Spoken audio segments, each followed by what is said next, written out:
اس کی قدر کریں گے تب مزید توفیق، اس کی قدر کریں گے تب مزید توفیق، یہاں تک کہ آپ اعلیٰ ترین مقام پر پہنچ جائیں۔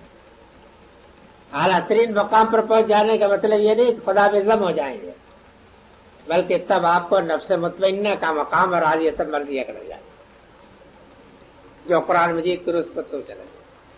لیکن اگر توفیق کے معنی آپ یہ سمجھے ہیں کہ آپ تو کرنے دھرنے والے کسی چیز کے نہیں ہیں، باقی رہ گیا کہ اللہ میاں ٹوکرے کے ٹوکرے آپ کے اوپر وہ اپنی حکمتوں اور رحمتوں کے لاتے جائے، تو یہ سنت لائی۔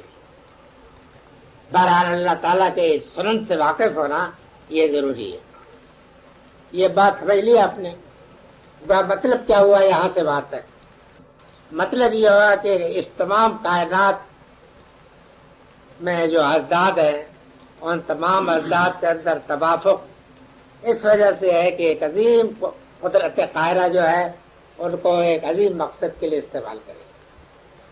نفس انسانی بھی ایک عالم اصغر ہے، اس کی تشکیل بھی بڑے کمالات کے ساتھ ہی ہے، اور اللہ تعالیٰ نے اس کے لیے ہر انسان کو اختیار دیا ہے۔ انسان کا یہ فرض ہے کہ وہ اپنے نفس کو اس طریقے سے کنٹرول کرے کہ ان کے اجزاء کو صالح مقاصد کے لیے استعمال کرے، کسی کے ساتھ بہنے جائے، سمجھا؟ اسی پر انسان کی تمام کمال منحصر ہے۔ اگر ایسا نہیں ہوگا تو یہ ہے کہ انسان اپنے آپ کو تباہ کر لے، سمجھا؟ اب اس کے بعد فرمایا کہ کذب ثمود بتغواہا اذ انبعث اشقاہا۔ تغوا کیا چیز ہوتا ہے؟ تغوا یہ ہے کہ مختلف قوتیں ان کے اندر آپس میں توافق ہونے کے بجائے تصادم پیدا ہے، یہ طغیان، یہی طغیان تمام فساد کی جڑ ہے۔ عالم میں طغیان ہو تو عالم تباہ ہو جائے گا، نفس انسانی کے اندر طغیان پیدا ہو تو نفس انسانی تباہ ہو جائے گا، سمجھا؟ اب اس کی مثال اللہ تعالیٰ نے قومی حیثیت میں سمود کے واقعے سے دی ہے کہ دیکھ لو ان کے اندر تغوا پیدا ہوا تو اس کا نتیجہ ہوا کہ وہ تباہ ہو۔ قومی حیثیتی سے مثال دی ہے اس لیے کہ انفرادی حیثیت میں جو حساب کتاب ہوگا وہ آخرت میں ہوگا، لیکن قومی حیثیت سے عدالت اسی دنیا میں۔ قیامت کی دلیلوں میں سے ایک بڑی دلیل یہ ہے کہ قومی حیثیت سے بہرحال ہر قوم کی عدالت اس دنیا میں، سمجھا؟ جو قوم طغیان میں مبتلا ہوتی ہے وہ قوم اللہ تعالیٰ اس کو فنا کرتے ہیں، سمجھا؟ تو اب اس کی مثال کے طور پر یہ پیش کیا ہے کہ اس سے پہلے سمود نے اپنے سرکشی کے سبب سے جھٹلایا یعنی نبی کو، اس کے بعد واقعے کی تفصیل بیان کی ہے کہ یاد کرو جبکہ ان کا بدبخترین لیڈر اشقا بنے، بدبخترین، یہاں اشارہ اس کے لیڈر کی طرف اشارہ ہے۔ پہل نام تھا قدار، کیا نام ہے؟ قدار جو لیڈر تھا، کہ انہوں نے کہا کہ عذاب پہ جب تک کہ آپ کوئی نشانی نہیں دکھائیں گے تب تک ہم مانیں گے نہیں۔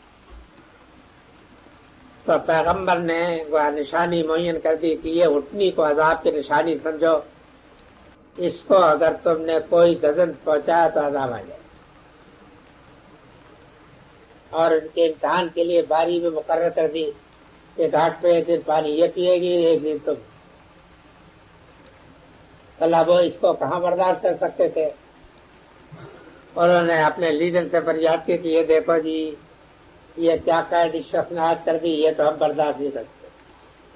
وہ 30 بار خاں بنا اور اس نے جا کر کے اٹھنی کی کوشش کاٹی، سمجھا؟ تو اللہ تعالیٰ نے 2 دن کی ان کو اور مہلت دی اور ان کہا کہ 2 دن اور کھا پی لو، اور اگر توبہ کرنا ہے تو توبہ کر لو ورنہ رات یہ مثال دے کر کے، اور یہ ایک ایسی قوم کی مثال ہے کہ قریش ان سے اچھی طریقہ سے واقف تھے، ان کے لیڈر کی۔